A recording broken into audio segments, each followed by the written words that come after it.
Ladies and gentlemen, welcome back to That's So Fringy podcast. I'm your host, Rick. And I'm Kristen.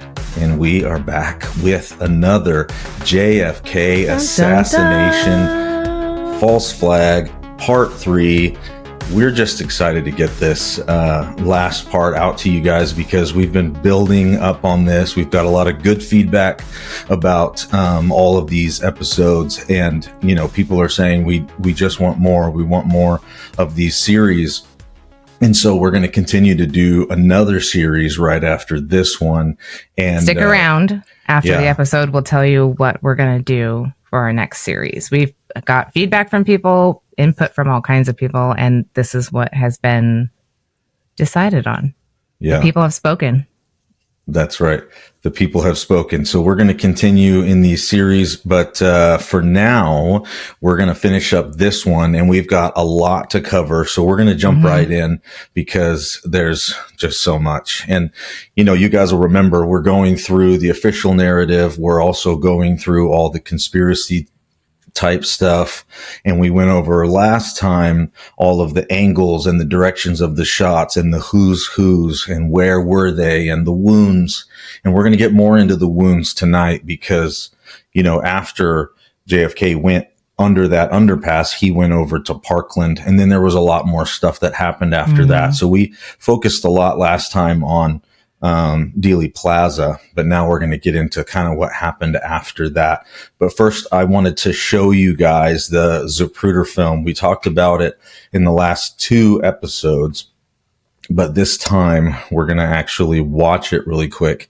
And I think you guys will see, I'm going to start to slow it down for you so you can actually see frame by frame what's going on. If you've never done this before, it's just really interesting. So we're going to go ahead and get this going here. So you've got JFK coming around that corner. Now we talked about this Dealey Plaza, how it went around that J turn. Well, that's that J turn right there.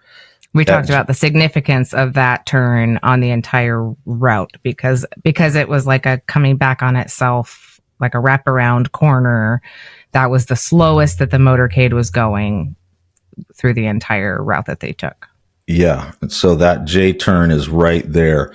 And that's that slowest part. And you can see it kind of jump. The video jumps, which is really weird, right? Mm-hmm. This is how you know it's been edited. This is framed, one frame to the other frame. Obviously, there's something taken out. Yeah. So that J turn right there is where that first shot supposedly was that hit the back bumper.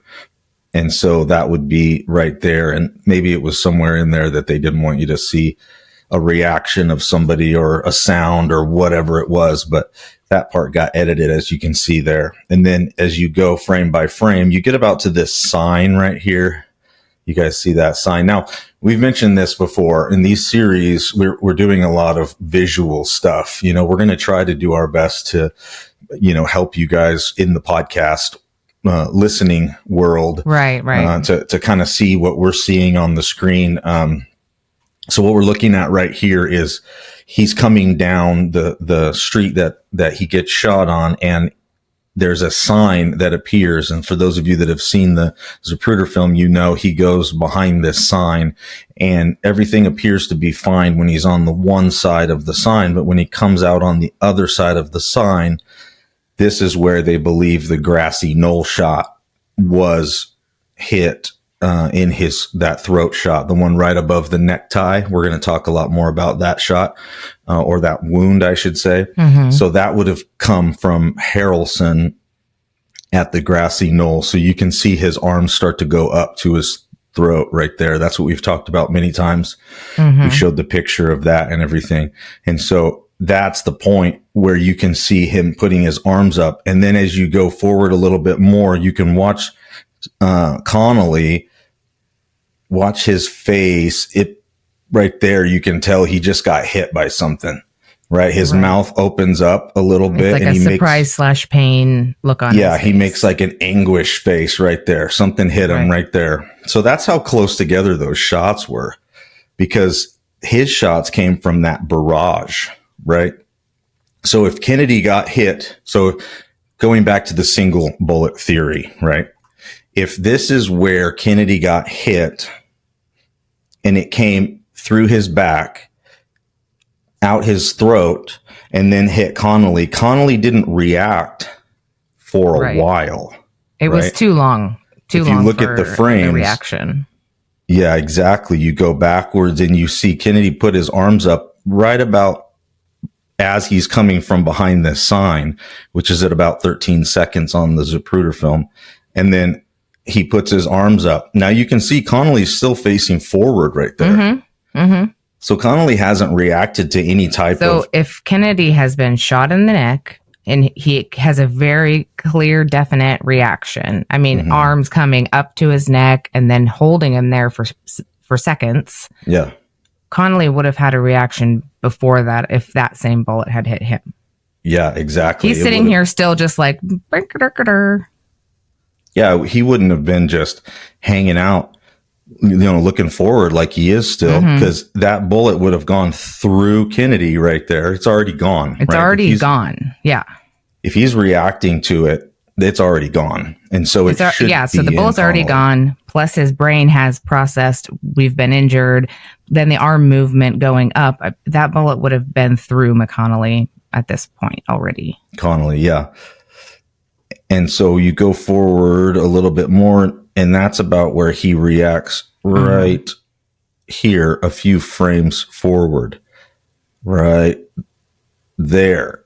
So 14 seconds. Now he's hit. And then you can see he gets hit multiple times because he like writhes in pain and twists. And then this is where the Zapruder film gets kind of weird because it goes down. And I think Zapruder was trying to figure out, maybe looking over his camera, trying to figure out what was going on. But it goes down for a second and then he adjusts almost right as Kennedy is shot. And I apologize for any goriness that you're going to see in this podcast tonight as you go through and you look at these images and the things that we have to show you in order to put this investigation together. But right, we probably should have put a disclaimer at the beginning. There's going to be the video, there's going to be autopsy photos, there's going to be stuff in this one that is, if you're squeamish, maybe just listen. Yeah. So there's a few things that you may not want to see. They're going to be in here. In order to understand the full complexity of this story, though, unfortunately, these are the things that we have to look at. And, I'll also say we've been desensitized to this stuff, right? This was the first time that most of the American public were seeing this on national TV for the first time, this type of gruesome, gory type stuff. And then it got worse from there, right? And now our generation, I mean, we see this on video games, we see it in TV and movies. And I mean, this is like no big deal to us now. So we, unfortunately, right, we've gotten so desensitized, but we just like to give caution in that way. So moving forward, you see that there is that initial hit there, and then his head goes backwards. So we're looking at Kennedy now being shot from that last shot.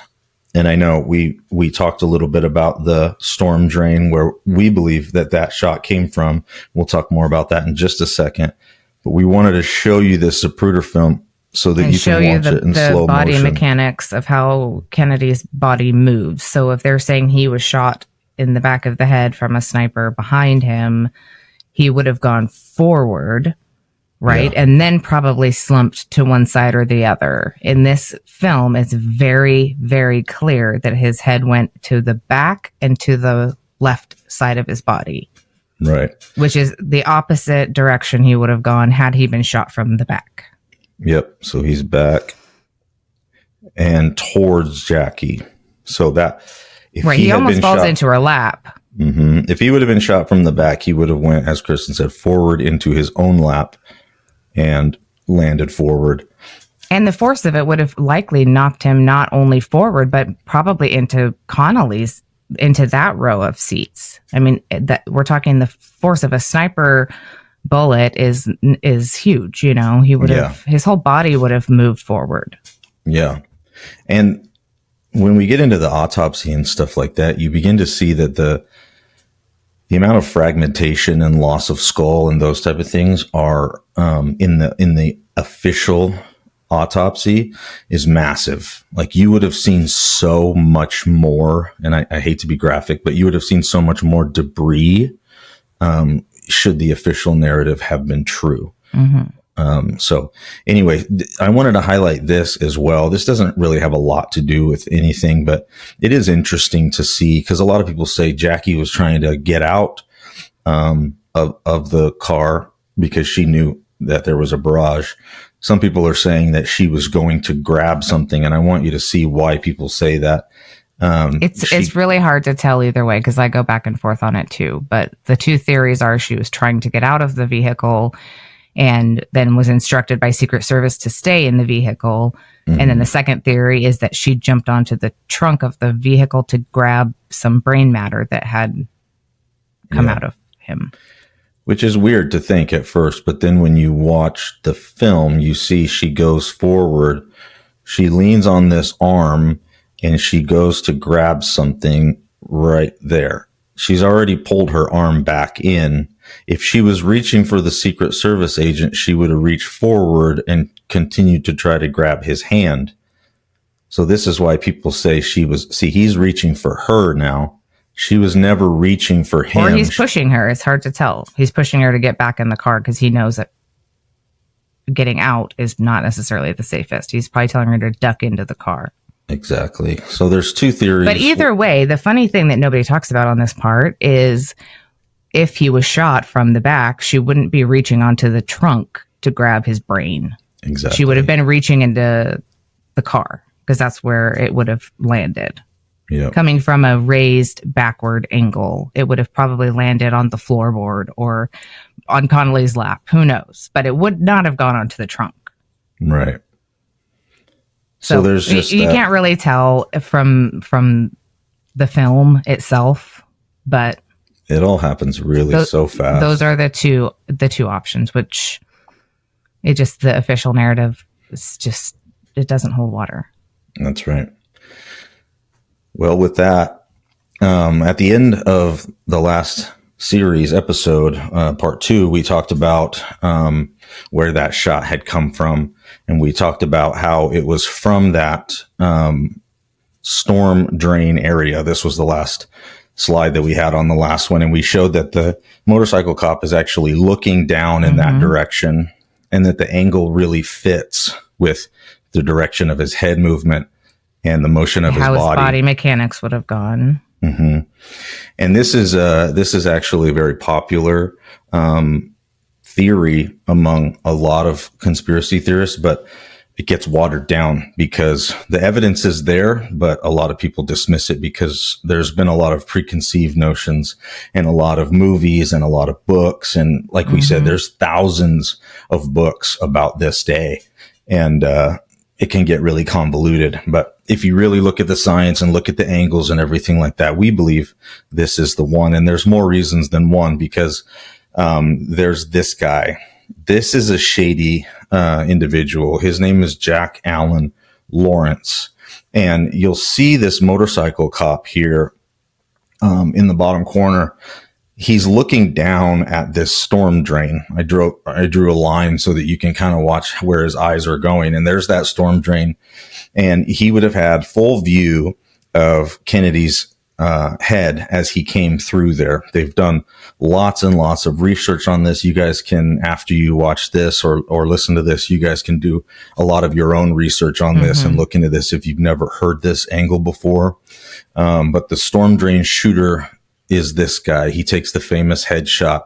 His name is Jack Allen Lawrence. And if you've never heard of that guy, that's probably on purpose, right? Right. And you wouldn't know to look into this guy if you didn't know his name. He's not going to pop up on any of your JFK Google searches. Yeah. So, but there's more than just this guy's name.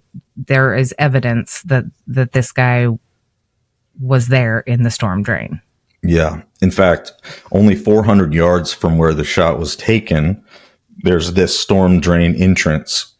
So a lot of people say, how did he get away? Well, there's a massive storm drain entrance 400 yards from where he was that leads exactly to that point. So that would be pretty easy. And in fact, there is this guy, Jack Allen Lawrence, happened to work at this Lincoln Mercury dealership in Dallas. He had been only working there for like a month, or it wasn't very long. He had just gotten the job. And so where did he go after he left here? Well, the guy's not very smart. Might have been a little, I don't know. Who knows? I mean, you just shot the president of the United States. Who knows what you're thinking? He probably was positioned there, but he thought, no way am I going to actually have to do this. You've got these huge, very well-known snipers, and they're backup, and then backup to the backup to the backup. So he was like not probably thinking that this was actually going to come to fruition. And then when it did, you get that dump of adrenaline, which gets him out of the storm drain. And then 15 minutes or so after this, he shows up at his workplace, which is nearby, which is suspect number one.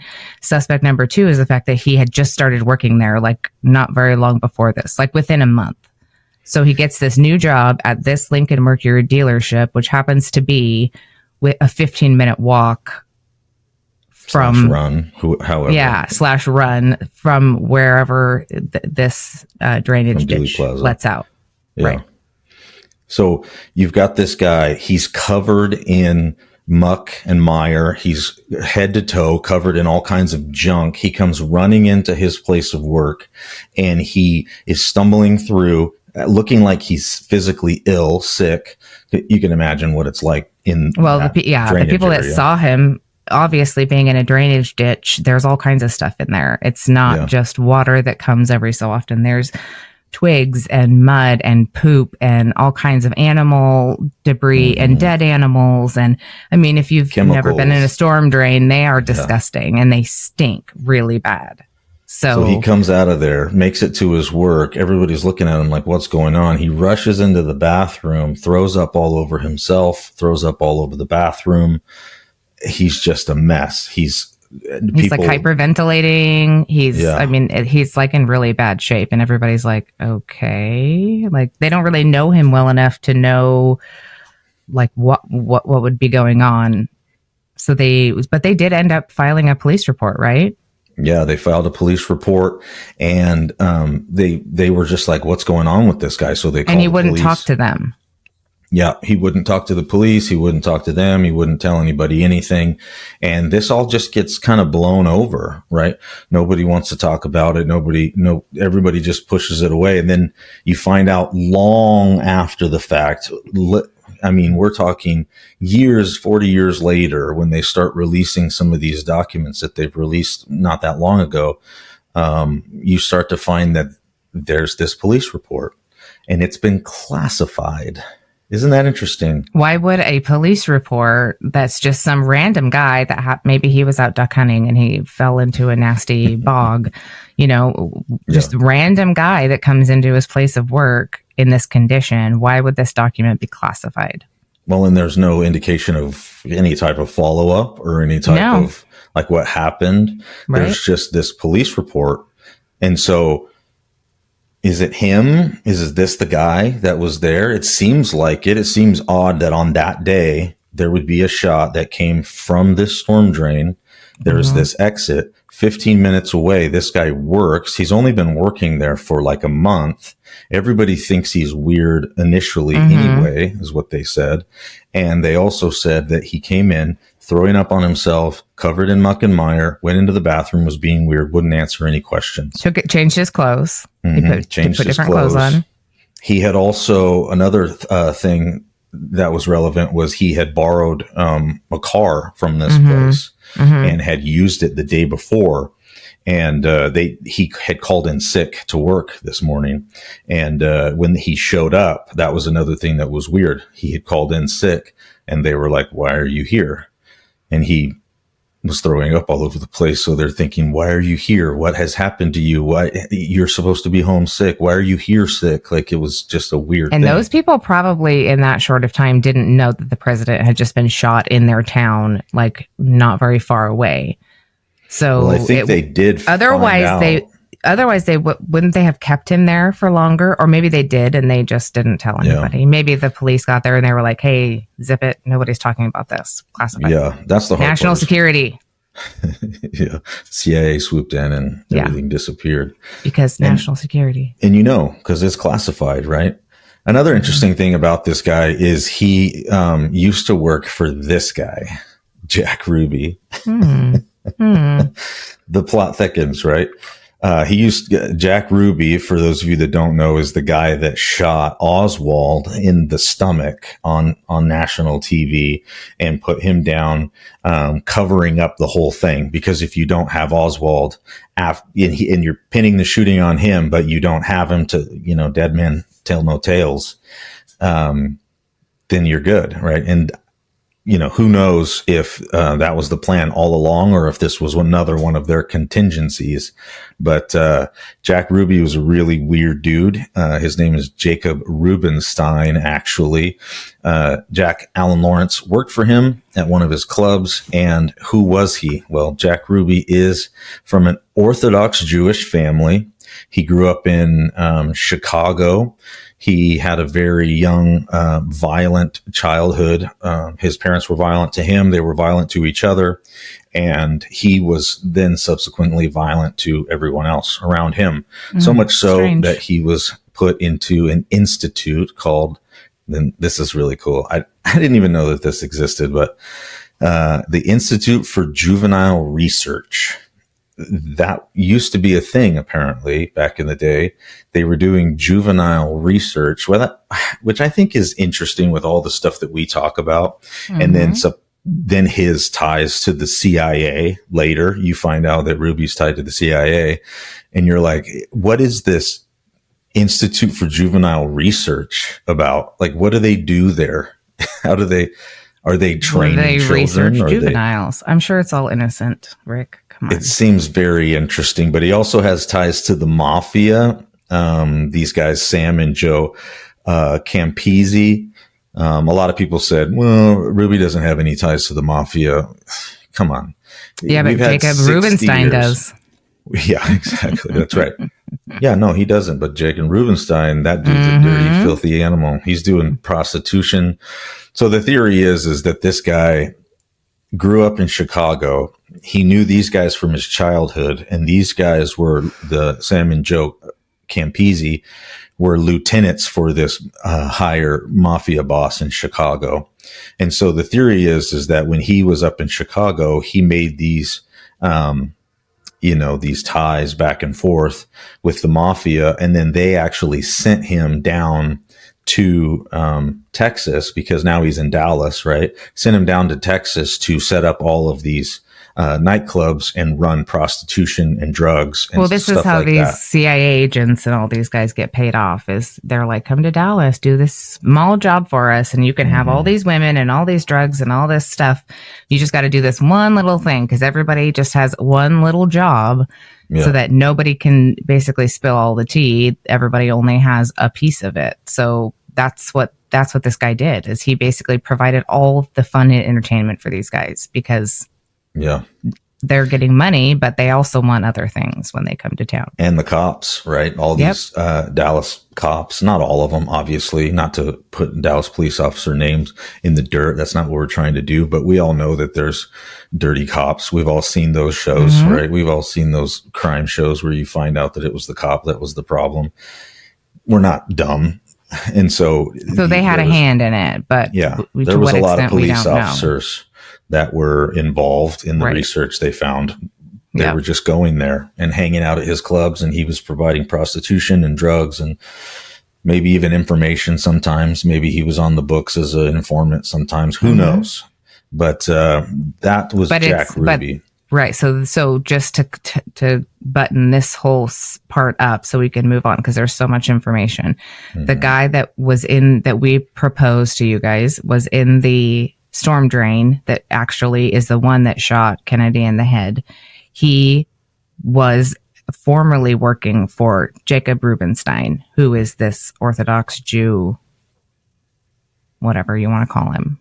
Yeah, it's very interesting how the Jews always keep popping up everywhere. You can call me an anti-Semite all you want, but it's very interesting how the Jews keep popping up everywhere in conjunction with Mossad and CIA. And but it's not anti-Semite because Jewish people as a whole is not the problem. It's this very small sect of Jewish people. Yeah, those that want to rule the world and right. are anti-God, the synagogue of Satan, you could say. But moving on. Anyways. Any whoosies. So we know who the shooter is. We know that he worked for Jack Ruby. We've seen all the angles. We know who's all involved. We know that this is a government inside job. It's a mafia job. It's a CIA job. They're all connected anyway, right?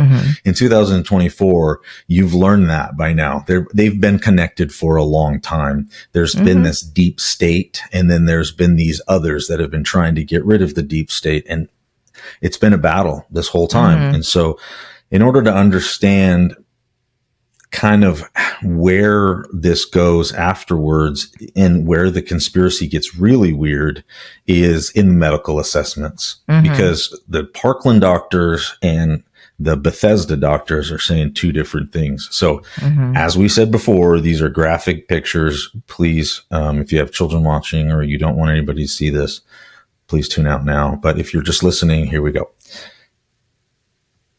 So here's some pictures, and these are the initial assessments from Parkland Hospital. So when I put these pictures up there, I want everybody to know this is just Parkland. Yes. So this became the Parkland Hospital doctors became a huge problem for the government at this point, because they were reporting that the neck wound that was under his larynx was an entry wound, not an exit wound. They, like every single one of them, documented it as an entry wound. And just to give you some background on these doctors, this is like a very high level trauma center. So they see hundreds of gunshot wounds in a year. They see all this stuff. So this is nothing, gunshot wounds is nothing new to them. The only thing that's new to them is the fact that it's their president that is laying on their table. But they can tell the difference between an entrance wound and an exit wound. So everybody that day that was working described it as an entry wound. It was like hands down. They never changed their story. Their physical handwritten documentation, there was video documentation, everything said the same thing. So there's a lot of different doctors that saw him that day, but there was a couple like this Dr. Ronald Jones. He was the chief resident at Parkland in 1963. So basically the way that he heard about the incident was over the loudspeaker. So the loudspeaker in the whole hospital comes across and says, the president has been shot. They're bringing him to the emergency room. So that was kind of how they rallied the troops, like, oh, we got to get down to the emergency room. So he ends up running down there. And again, they treat hundreds of gunshot wounds every year. There was nothing out of the ordinary there. Yeah. So he makes a quick assessment, notes that he didn't think that the injury was survivable, but because of who it was, they were going to begin resuscitation anyway. So that was his first assessment was there's no way this guy's going to survive. He might not even be alive at this moment, but we're going to start resuscitation, which they probably wouldn't have done if it was anybody else. So in starting to begin the resuscitation, he notices a very small wound in the front of his neck, just above his shirt tie area, basically where his tie would be on his shirt. And it was visible with the president still clothed. So when he came in, his clothing was still on, but you could see that little hole right above there. So if it was an exit wound, and you know anything about what these bullets do inside of tissue, it would have been there would have been much more debris coming out of an exit wound than an entrance wound, which means his tie and his shirt would have probably been, I don't know, either blown up a little bit, or they certainly wouldn't be like still tied the way that it was. Yeah, it would be at least completely stained with blood. Yes, it would have fragments on it. It would have blood all over it, but it didn't. There was just that little tiny dot wound. And then he noted that he had a wound on the back of his head. He said it was like the back of his head was gone. Was kind of what they said. And it was more like it was very clearly the right backside of his head. Yeah, as you see on that picture, This is basically what the Parkland doctors were saying was. And it would have been a mess back there. it basically entered in here at the front, and then, in their opinion, blew out the back right here on this right side of his head. And so this would be filleted down like this, and then that would have blown out the back. So back here would have been a big mess. And that's interesting to note, because when we get into the official pictures over at the Bethesda, you're going to see a little bit different of a angle. A little different story. Yeah. So there was another note that this doctor had made, that Mrs. Kennedy she wasn't showing any emotion, and almost gave off the impression that she knew that this was going to happen. And that could have been, I mean, imagine being the first lady. You never know when your husband's going to, whether you guys know this or not, look it up, but there is so many assassination attempts on every president, every single president, because there's always a wacko out there on either side, you know? Yeah. So maybe she did know that it was going to happen just because she was the first lady. Maybe she knew because she knew ahead of time. Either way, she ends up handing a large part of his cerebrum. She just hands it to this Dr. Jenkins because she's still holding it in her hands. So whatever she picked up on the back of that trunk, she was still holding it. So she hands it to the doctor, which he thought was kind of strange, because most people would have dropped it, or would have, like, the first time they walked into the hospital, they would have set it on a table, or, you know, she's just still holding it there in the emergency room. So anyway, so she hands him basically the back of his right cerebrum, which was the part that looked like it was gone when he looked at it. So then, while he's on the table, the right half of his cerebellum, which is a little bit higher up, ends up falling out of the same hole. So there's debris falling out of that hole. And then within 10 minutes, they had hooked up an EKG machine that was a straight line, which, if anybody knows anything about EKG machines, that's going to be checking for a heartbeat, which means that he was flatlined at that point, which he probably was when he came in, honestly. Sure. So then, so they hook up the EKG machine straight line, and then a large man with a badge, is how he described him, approached him and said that he was with the FBI and he needed to call J. Edgar Hoover and tell him the condition of the president. So he walks up, says, I need to call J. Edgar Hoover and tell him the condition. That's the very first person that approached this doctor. Could you imagine and then there's, that? That's so weird. So then there's another man that's right behind him, and he said he was with the Secret Service and he needed to call Joseph Kennedy and tell him the condition of his son. It's almost like they were fighting to see between the FBI and the Secret Service to, like, I'm more important because I have to tell his dad. Well, I'm more important because I have to tell J. Edgar Hoover. Like, it was this weird situation. And he's like, okay. And then Mrs. Kennedy several times said she didn't want him pronounced dead until the priest arrived. So what did they do at that point? Beep, they just turn off the EKG machine, because everybody's looking at this flat line and knows what that means. But she was, like, insistent that he's not going to be pronounced dead until the priest gets there. So here's just some of the other doctors that were there and some of the things that they had to say. So this Dr. Lawrence Klein, he was a third-year medical student. He reported that when he heard the president was shot, he's coming to the emergency room, he thought it would be like John Wayne. Like, he'd be sitting on a gurney saying, it's only a flesh wound, and he'd be fine. You know, he thought that it was going to be this, like, not that big of a deal. He was definitely not prepared to see what he saw when he walked into that room. So then we have this Dr. Joe Goldstrich. He was a fourth-year medical student. He was in charge of getting the defibrillator to the trauma room 1, which is the room that he was in. And same thing. He could see and documented the small wound in the front of his neck, because that was, we'll talk about this a little bit more later, but they didn't actually roll him over at all when he was at Parkland, because he was very clearly dead, and they didn't feel the need to, they weren't performing an autopsy. So the autopsy is when you would roll the body around and do all of that. So they were looking at the head wound and they were looking at the neck wound, but they did not turn him over when he was at Parkland. So from what they could see, he documented the same thing, small wound in the front of his neck.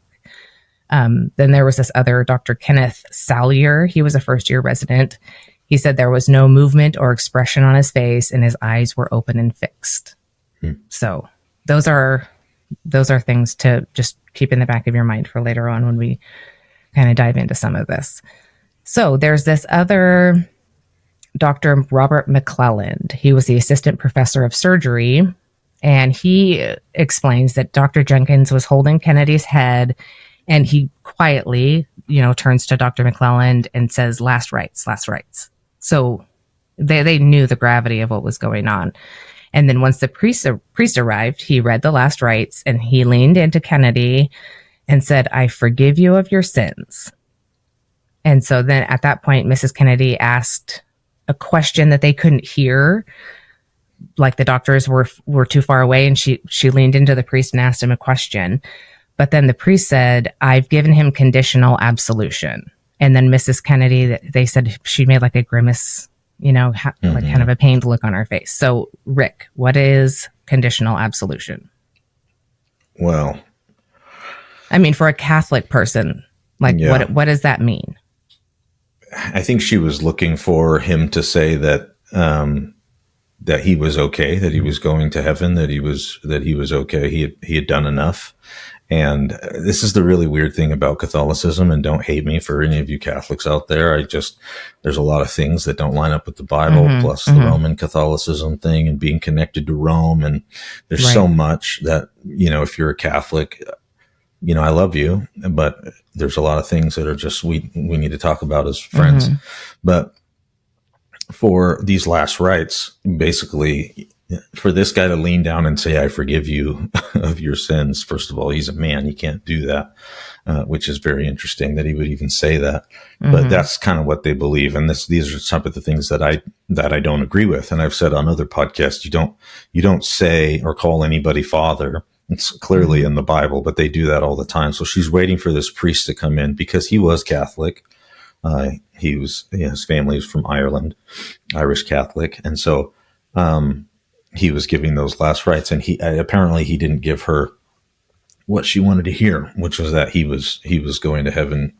I'm not exactly sure why he would say it like that, because conditional absolution would basically mean that it's conditional, meaning that there are certain things that the family needed to do, usually within the Catholic Church. Or does that mean that he has to stay in purgatory? Yeah, basically. And basically then, I don't know, does fight his way back from there? Or I'm not really sure on some of that stuff. Well, the family has to do a lot of stuff. And then in their opinion, that he has to do things in purgatory, and the family and they have to does do certain things that they can, certain prayers that they can do, stuff like that. Yeah.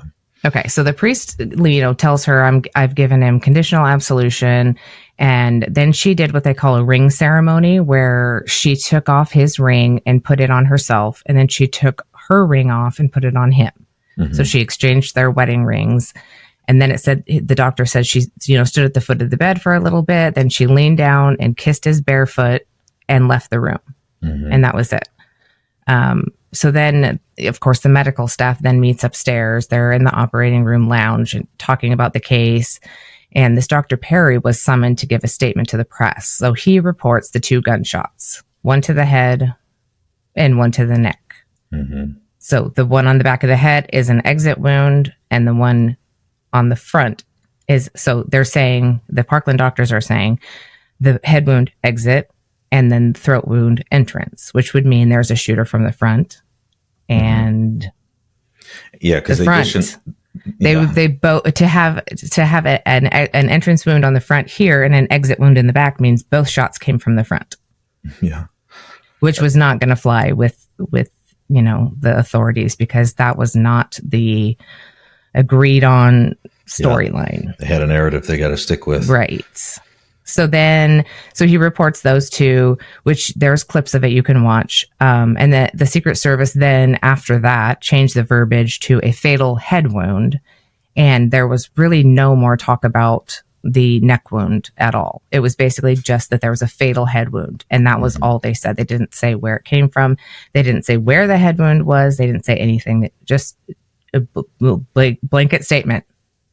We just have a fatal head wound, folks. Nothing to see here. Well, and that's really all you saw in the Zapruder film. If you didn't know that he got shot in the neck, if you didn't know that hole was there, right, that we're looking at right there, if you didn't know that was there, then you wouldn't you wouldn't even be looking for that on the Zapruder film. Him putting Right. his hands up to his neck like that wouldn't really be something to look at, other than just a weird gesture that he was doing. Right. You know, he could have been choking for all we know. So exactly, that's the international sign for choking, is much like what he did.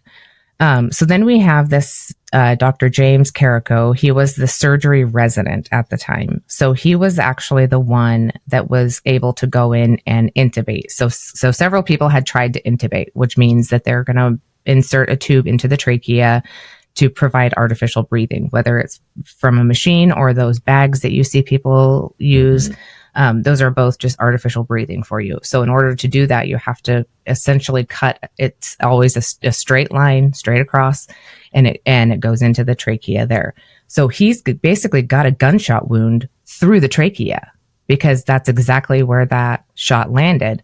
So essentially, what the doctor, this Dr. Carrico, he was the surgical resident. So he basically made the best decision, which was just to cut on either side a tiny bit and use that pre-existing hole that was already there to try to get in. And so there were several other doctors that had attempted to do it. So then they call the resident doctor. He comes down and he's able to intubate him, but he was unable to get an IV started, because, you know, when you go into shock and trauma, you know, veins collapse and stuff like that. Plus he had bled out quite a bit by that time, by the time he got there. So it's very hard to start an IV on somebody that's in this condition of shock / trauma / deceased. So those are all things. So they ended up not actually getting an IV put in him, but they did get the trach in there.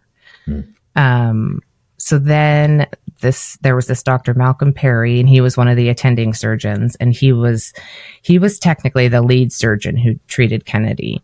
So he also noted entrance wound to the throat, and then they essentially just used that site to do the tracheostomy.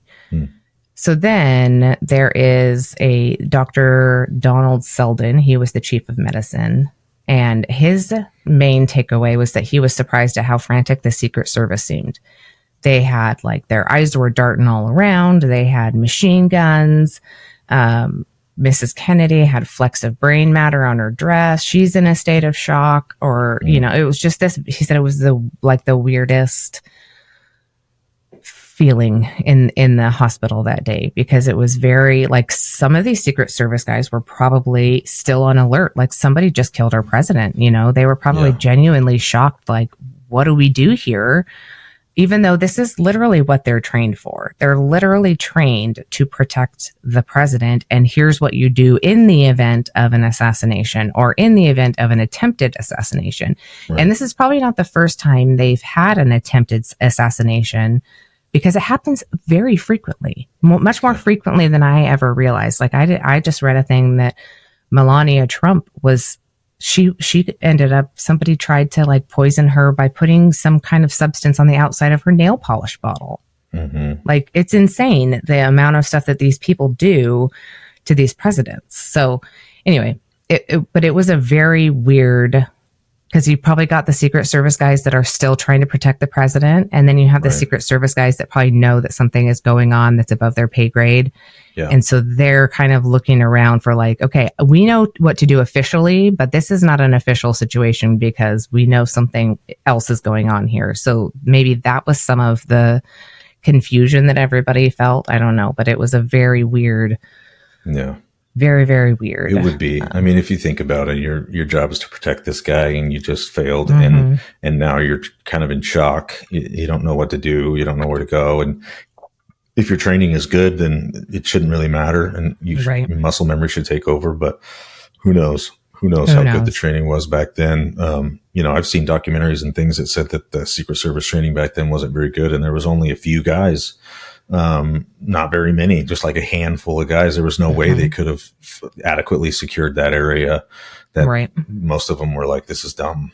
This is dangerous. And they were telling him to, you know, you need to use the top of this vehicle, and he didn't want to do that. And so, yeah, lots with the Secret Service. Yeah. It was a big day in the world. Your president being killed, and it's just a lot. So you want to get into... So then you've got this Dr. Clark. So this guy's the chief of neurosurgery. So he ends up, so essentially what happens is everybody's trying to defer who's taking care of him because nobody really wants to be the one that has to officially pronounce him dead. Mm-hmm. So it ends up rolling onto this guy, chief of neurosurgery, because it was a brain wound, a head wound that they thought had killed him. So it goes to neurosurgery. So he ends up pronouncing him dead at 12. No, so the actual time of death that's recorded in all the paperwork is 12:50, but the actual recorded time of death they put at 1:00. Mm-hmm. So what do you think was the purpose of that?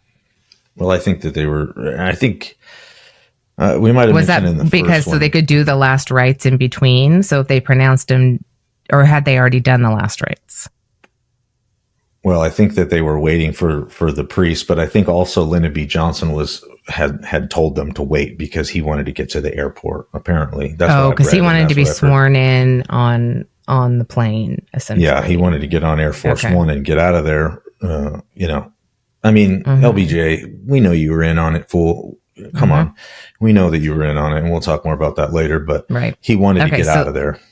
Gotcha. So then we go to this Dr. Earl Rose. So he's the forensic pathologist and the medical examiner that is there for Dallas County, essentially. So he requested that the autopsy take place at Dallas County. And he was very adamant, like, if a murder happens in Dallas County, then that's where the autopsy should take place. This is standard practice. Yeah. So he was very ready and willing to do this autopsy. So he's sitting in his office chair, and he sees a procession of people, including Mrs. Kennedy and Kennedy in his coffin and several Secret Service men as he's sitting in his office. So then he tells the Secret Service that legally, if a murder happens in the state of Texas, then the body is legally required to have a postmortem exam. So he says, even if you don't let me do the autopsy, I at least need to do a postmortem exam because he's been murdered in the state of Texas. Mm-hmm. So he's trying to say, this is the county. Also, this is the state. Like, these are two things that if you're not going to let me do the autopsy in this county, at least let me do the postmortem exam in the state. And so their voices are raised, they're arguing. And then essentially there's a Secret Service officer that walks over to Dr. Rose, puts his hands under his armpits and gently picks him up and moves him over against the wall, then shook his finger in his face and then basically turned around and walked out of the hospital with the president. Pulled his man card out of his back pocket and slapped him on the butt and told him to get on. Literally picked this doctor up by his armpits like a child and moved him. And then wagged his finger in his face and walked off with the president. So the president was gone within like 30 to 40 minutes of him entering Parkland. He's gone, which is unheard of in a situation like this. Like, there's so many things that they did that was against protocol. It's unreal, actually. Yeah, and I want to look at something really quick before we go forward.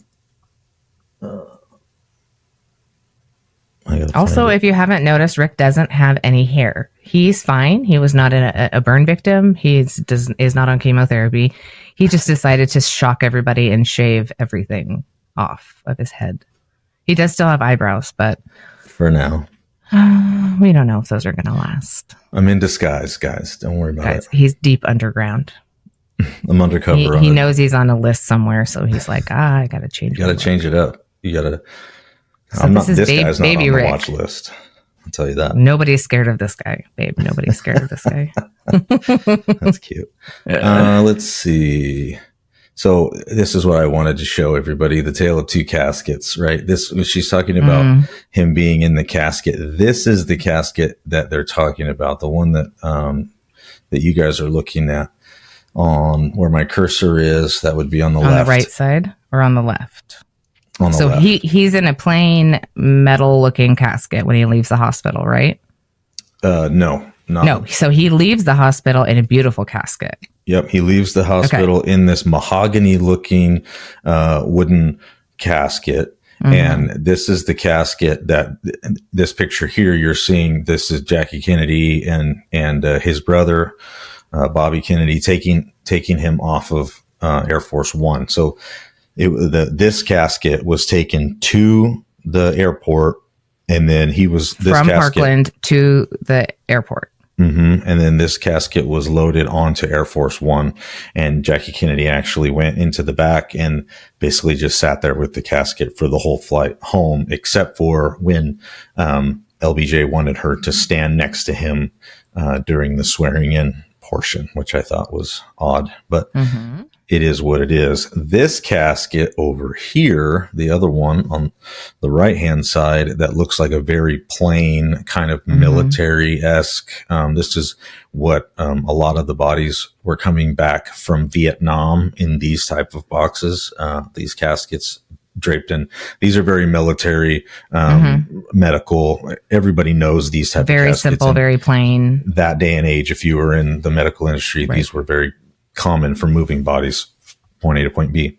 And so this is actually the casket that showed up at Bethesda. So this is where things get kind of weird, because we'll go over the rest of the autopsy pictures and stuff like that in a second. But these two caskets has everybody scratching their head as to what happened here. And so we know that leaving Parkland, he was in this nice mahogany casket. That one goes on to Air Force One. And then somehow the body shows up in this other casket to Bethesda. So I just want you guys to keep that in mind as we move forward, because there's a little bit more that we're going to talk about there. So when it shows up at Bethesda, we have these type of autopsy pictures. These are the official Bethesda Naval Hospital pictures. Yes. So let's go a little bit into, so there was this petty officer, Dennis David. So he was tasked with unloading the casket, essentially, when they got there. And this is a quote from him. He said, "As I recall, it was a black unmarked ambulance, and we offloaded a casket, and it was carried into the autopsy room. This casket was a plain gray metal box. Anybody who's ever been to Vietnam would know what I'm talking about. They carried hundreds of bodies out of there in the same type of casket, just a plain shipping casket. It definitely wasn't the fancy casket I saw on TV later on." So this was the petty officer that actually unloaded Kennedy and took him into the autopsy room. So we can get into in a little bit what the significance of the two different caskets and what might have happened in between there, because there's a lot of conspiracy theory. There's around a lot of stuff. Yeah. So they put him in the autopsy room from 6:30 until 8. His body is in there at the hospital, and there is a theory that at this time, this hour and a half, because they said we can't start the autopsy till 8 p.m. So at this time was an hour and a half where there was doctors there, and it's highly suspected that they tampered with the body at that point. It's because obviously, if you look here, these pictures look very different than what the Parkland pictures looked like. Yeah. So there's the bullet hole on the far left. There's the bullet hole in his back. Now, this is the first time that they're seeing that, because remember, Kristen said at Parkland they didn't even roll him over because they didn't do the autopsy. They were just doing life-saving measures. But in this picture, you see that there is that bullet hole in his back that they found. And then so this autopsy was really weird, because so there was two Navy doctors, Dr. Humes and Dr. Boswell. So if normally it would be a medical examiner or a forensic pathologist that would do an autopsy, because they have more training on, what a dead body looks like. Most doctors are working with live bodies. So these people are working with dead bodies. So they have a little bit more training, but there was no practicing forensic pathologist at Bethesda at all. So they had these two doctors go in, and the entire time they were getting called out of the room. So in this autopsy suite, as you've probably seen on TV, there's surgical suites and autopsy suites that have a viewing area. So above the body, they have all these bright lights that are shining down on the body, and there's a viewing area that's elevated so they can see directly down to the body. So there was this like kind of constant coming and going with these doctors. They were coming into the autopsy, and then they were going out and talking to the Secret Service or going out and talking to somebody, and then they were coming back in, which was happening the entire autopsy, which is very strange. That's not routine. Very strange.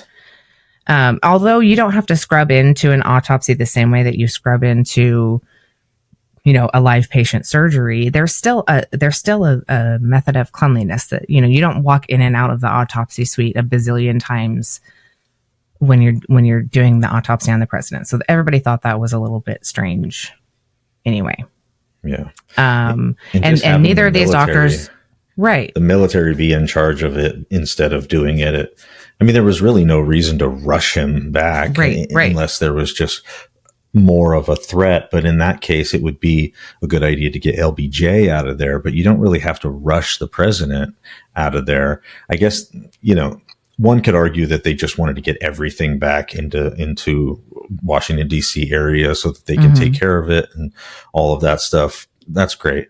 But these guys weren't even qualified really to do this. There was one doctor in there, Dr. Fink. He was a ballistics forensic pathologist. So he was very well versed in gunshot wounds, but most of the people that would talk, a lot of people wouldn't talk about if they were there. They weren't even talking about it because that was dangerous. That was dangerous territory if the Secret Service comes up to you and tells you to not talk about it.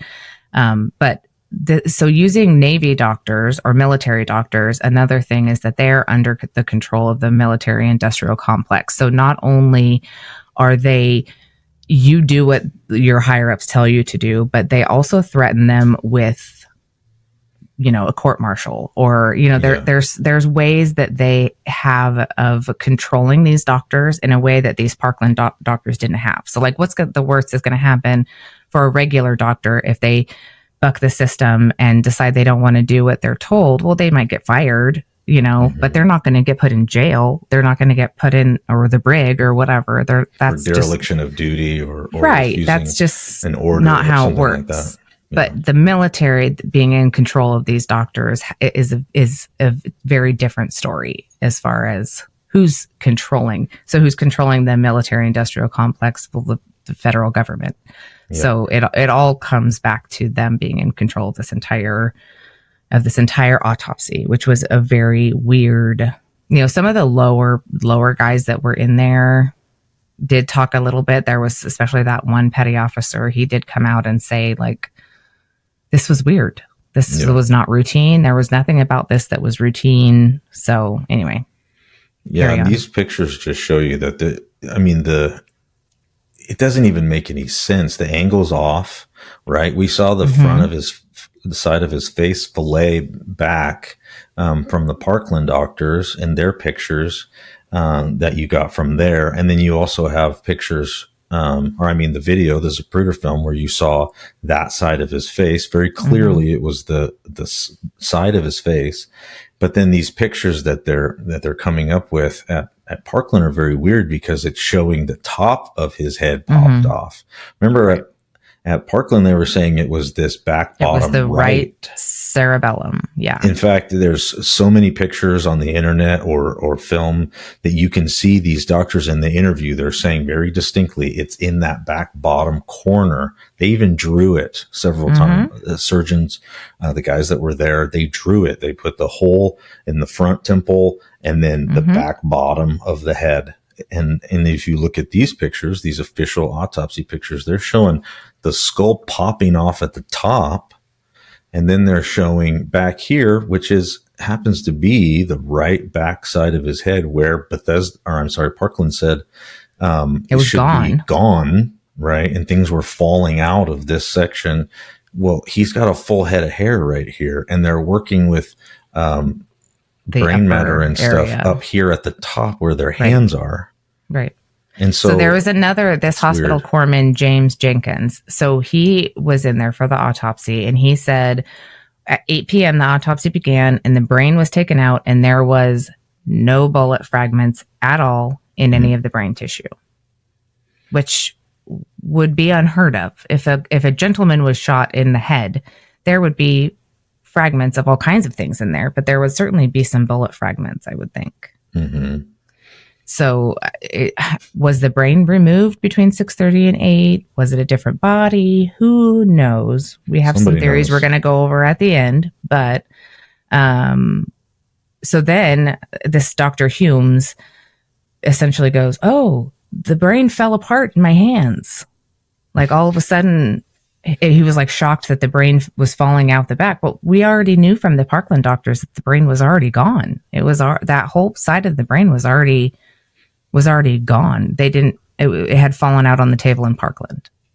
What a lot of people don't know, and this is a fun fact, and I don't even think I told you this. I found this in my research that when he got to Bethesda, he actually had more brain than he did when he was at Parkland.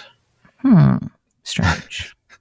Strange. Yeah, because these doctors at Parkland, brain. they had written down what size of the brain fell out. I mean, they had documented another thing that was weird. So they had all this documentation that they were scrambling to do because they're like, somebody's going to want this documentation probably pretty quickly with how fast everything was moving. So as soon as they take Kennedy's body and they're gone, nobody asked for any paperwork. Mm-hmm. Like they were not in any hurry to get any of the Parkland doctor paperwork. Like the doctors were like, can you please take this? Yeah. Which is, you would think that they would want this information, but they did not want anything from the Parkland doctors. They just were like, basically stand down, which was very strange. So this Jenkins, everything that the Warren Commission was using was from this autopsy. Right. They didn't want to have anything to do with Parkland. Sorry, go ahead. So this James Jenkins, who was the corpsman that was assisting, he essentially reports that he saw that the brainstem was severed on two sides, but it was done like in a surgical fashion, not like with a bullet. Mm-hmm. But so it looked like his brainstem had been tampered with surgically. Right. So this Dr. Humes basically, it seems like it was a genuine, like, oh, his brain fell out, So then, of course, then they stop the autopsy again, and they have to go and talk to their people outside of the autopsy suite. Let's call them what they are. Right. It was like the weirdest thing. So he says it looks like there was brain surgery done in Dallas, which he knew that there wasn't because he was the one that had done the brain surgery already in that between 6:30 and 8. But it looks like there was a brain surgery done in Dallas. And he kind of looks up at the gallery, and then somebody up there goes, was there a surgery done in Dallas? Which they all knew that there hadn't been because these guys had been with him the whole time. It's like it's bad acting. And he'd only been there for 30 to 40 minutes at the Parkland Hospital. So he knew that there was no brain surgery done. But it's like Ding Dong 1 and Ding Dong 2 are like, was there surgery done at Parkland? To make it seem like it's like a Scooby-Doo episode. Did they turn and look at the camera for effect? They stopped. Was there was there blue steel? Yeah, exactly. Oh my gosh. That's so funny. This Humes and Fink, they end up finding a wound on the right side of the head, slightly above the ear and forward of the ear, which was just barely in the hairline. So at that time, Dr. Humes was again requested in the gallery. So he re-enters the autopsy. So he leaves, goes to the gallery after they find this head wound that was forward of the ear and barely in the hairline. He leaves, comes back, and guess area. Right. So you would think he just found this wound. He leaves and comes back, but guess what never happened? They never went back to that wound again. They never looked at it again. They never talked about it again. The remainder of the autopsy, they didn't go back to that wound one time, and it was not included in any of the autopsy reports. Which is weird. So he says something about, oh, this wound on the side here, forward of the ear, blah, blah, blah. Looks to the gallery, and they gave him whatever signal to come in there. And then he comes back and never, ever, ever goes back to that wound area. And it's never discussed, and it's never put in any of the autopsy reports. Yeah. Why? These guys are so stupid. It's like they're playing catch up. Mm-hmm. It's like brief. I mean, don't get me wrong. They're trying to do all this on the fly. This is how stupid they are, but they've gone really big, and now they've got to cover this up. And now they keep bringing this guy back and forth, or these guys back and forth out of the room like some carnival show, when they should have just pulled him aside at the beginning and said, "This is what you're going to say." Like, let's just get it all out at the beginning. Right. These are the things you can say. But it was like they were uncovering these things one by one, and then like they were just making like a show of it.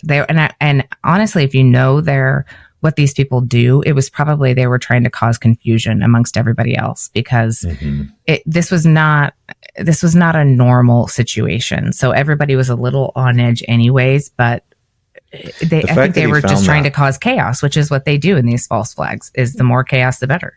The fact that he found that temple wound, that's a huge indication that that's where he was shot, right? That's where the entrance wound was from that gutter that we talked about, the storm drain that we talked about, coming up and hitting him right in that temple area on the right-hand side. That's the exact spot that entrance wound would be. And it's very interesting that they would tell him, don't talk about that one anymore. Right. And don't mark it down on anything. I mean, if you've ever seen an autopsy report, some of these autopsy reports, they get down to like, there was a cat scratch on their left arm, on the deltoid. I mean, they get very specific on some of these, especially when they think somebody's been murdered. They really go through and mark this stuff. So the fact that he said, "Oh, looks to be a wound over here in front of the ear," and then they never go back to it and they never talk about it. So another odd thing with the autopsy. So the first thing that you normally do with an autopsy is you look at the front of the body,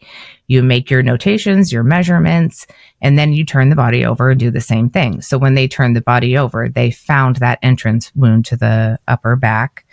It did not appear to have an exit wound, right? So they're like, "Oh, there's no bullet ever found." Well, if there's no exit wound and there's no bullet found, you know something funny happened, because there's one or the other. Either the bullet exited and you have a wound, or it bounced around inside the body and it's still in there. But they report no exit wound and no bullet found. And they also make no mention of this wound in the autopsy report. So ridiculous. Right. So it's like the blind leading the blind. Yes. Right.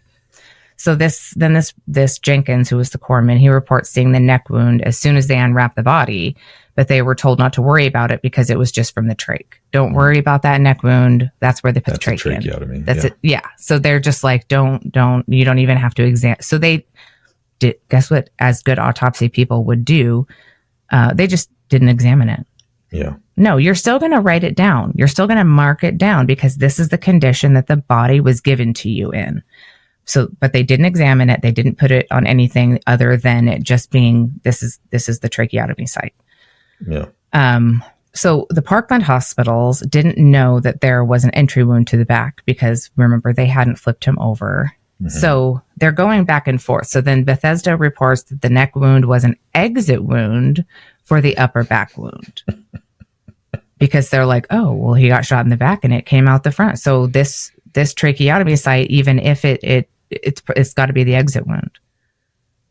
So it was this, but they were literally calling back over and going, "Wait." And then here's the thing: if he was shot in the back from a 6th floor in this book depository building, you would think that the bullet would, go lower. So if you shot in the back, it would come out maybe like in his his pec area, or even his upper abdomen, his upper belly diaphragm area. Yeah. It's not going to go upwards and come out of his neck if it entered in the middle of his back.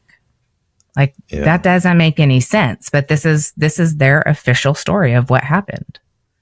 It's just very bothersome. So these next pictures are very gruesome, but it is what it is, because you got to see them in order to understand how ridiculous this is. And another thing is that in a fatal gunshot wound, the bullet trajectory or the bullet path would have been well documented, and people who knew what they were doing in an autopsy, because this kind of thing matters. And in a gunshot wound, that's one of the very first things they do is they map the bullet trajectory, which in this case, they probably were told not to. They probably saw the bullet wound, and that was one of their sidebars was no, we're not mapping any trajectories or anything. So these are the nasty ones. But this is the official autopsy pictures. Mm-hmm. And they're pretty rare because they didn't really use a lot of color back then when it came to film. And so using this color film to do this really kind of shocked people when it came to seeing something like this, because this eventually got out to, the world, and it was very gruesome for people to see. Again, this stuff didn't happen in the real world. You didn't see this stuff. This was all behind closed doors stuff. And so seeing this now, we're seeing that the top of his head is popped off like the autopsy wants us to see it, right? Mm-hmm. We were just looking at the picture of the top of the skull popped off. And that's what, this doesn't look anything like what Parkland described. No, not at all. They were talking about the right lower back part of the head. This is the top middle of the head almost. I mean, maybe a little bit onto the right side, but it's really just like a top of the head wound. I mean, you could say that this is close, right? This is close because you see where there could be an entry wound right above the eye there. But this guy was saying that it was closer over here a little bit towards the ear, because he mentioned the ear. He didn't mention the eye. He said it was over by the ear, which would be more temple. You can see that this one is above the eye a little bit, which is a little too high. But they're also trying to propose this as being shot from behind, so the exit of the bullet would have been this right kind of V shape over his eye, right? Which would make perfect sense. It would blow out a lot of, if you did get shot from the back. This autopsy picture makes perfect sense. Yep. And that's what they wanted. And the reason that they wanted it to look like that, obviously, was because that was their narrative. So here's the problem. This is where we run into issues, is on the internet, there's a large group of people that have read books, have done research, have everything. And there's a large proponent of people that say that this is not John F. Kennedy at the autopsy. We can't do this part yet. Yes, we can. Rick. No, I have a couple more things. He gets so excited about these things. I do. Okay, take a deep breath with me.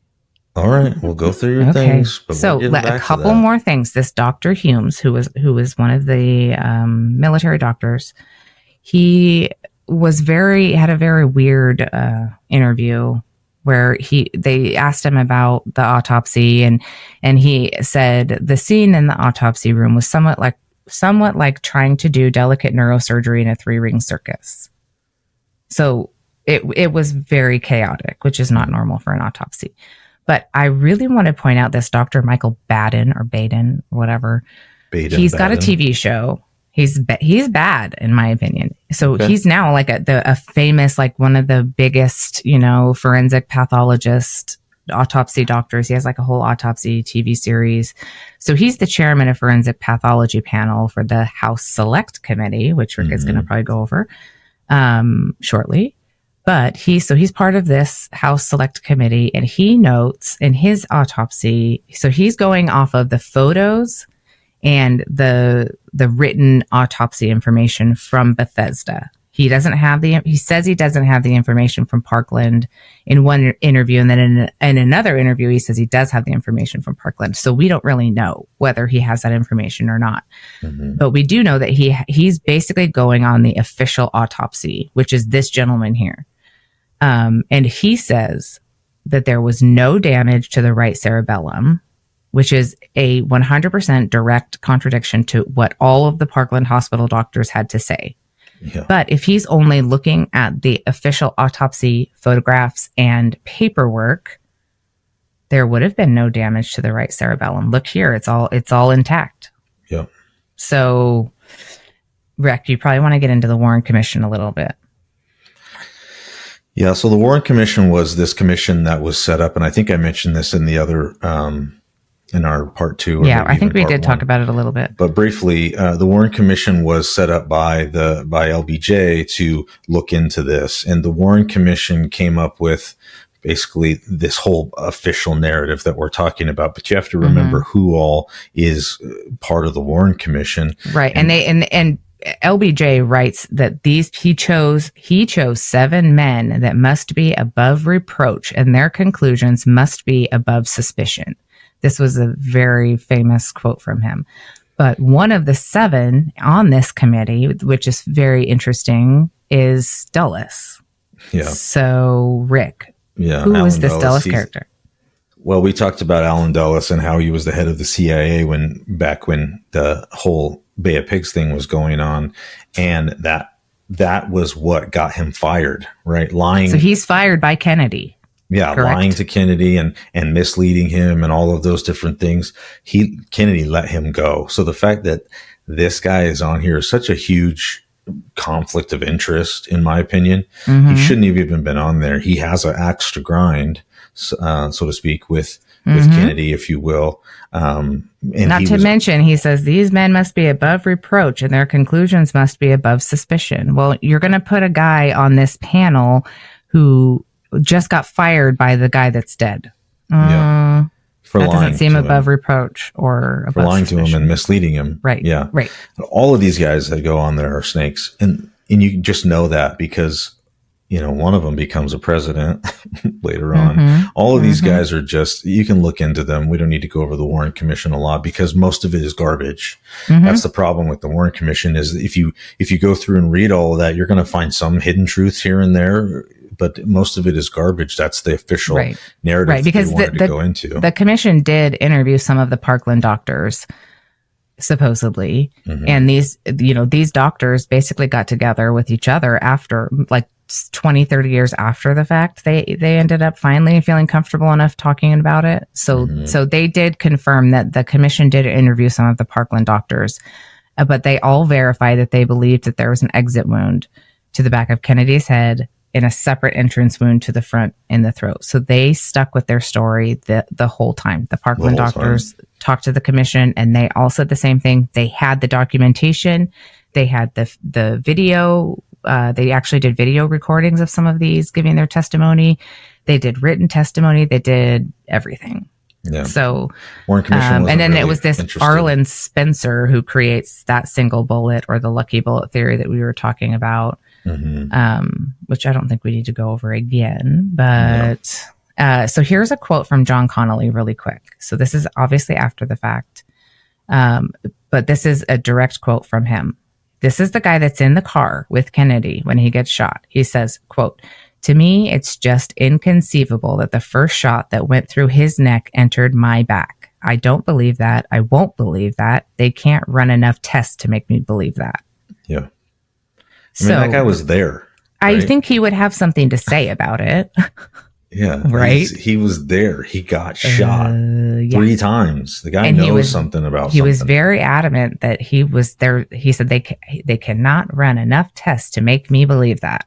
Yeah. So then on September 24th of 1964 is when the Warren Commission presented their findings to the president. So they come in and say, quote, "We concluded that in the absence of solid evidence, there was no second gunman." Yeah. I beg to differ. I beg to differ. Agree to disagree. Exactly. So then, as you know, to wrap this part up, the photos and the X-rays that you see from the autopsy are wildly different from what the Parkland doctors had to say, and even some of the medical staff that were present at Bethesda disagreed with what these X-rays and what these autopsy findings were.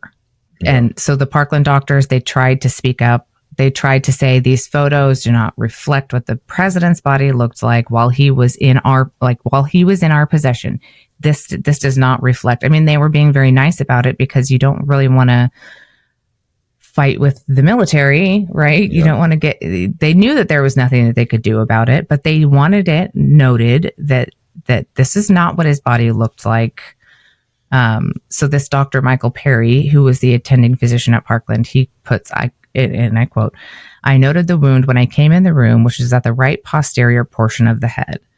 And then the autopsy photographer, whose name was Floyd Reiby, he says, "The 2 pictures that I've seen that you've shown me are supposedly from the archives are not what I saw that night. Now, I don't know where those pictures came from. So he's saying, I don't know where these autopsy pictures came from, but I did the autopsy photos, and this is not what I saw. Wow. So even the guy that was the autopsy photographer is coming out and saying something is different here. So but I want you to look at this. Nobody listens. Real quick. Look at this dude's ear. So a lot of people say that this has to be JFK, blah, blah, blah. You guys are dumb on the internet for thinking that this would be anything other than JFK. Okay, wait. Disclaimer. This is where we get into a little bit of the section of it can't be proven. Okay. So these are speculation, but if we're putting on our what makes the most sense cap, this stuff actually does make a lot of sense. So don't dismiss it just because it's a conspiracy theory. However, this is more the conspiracy side of things and less of the provable things. But it's very compelling. So, Rick, go. Off to the races.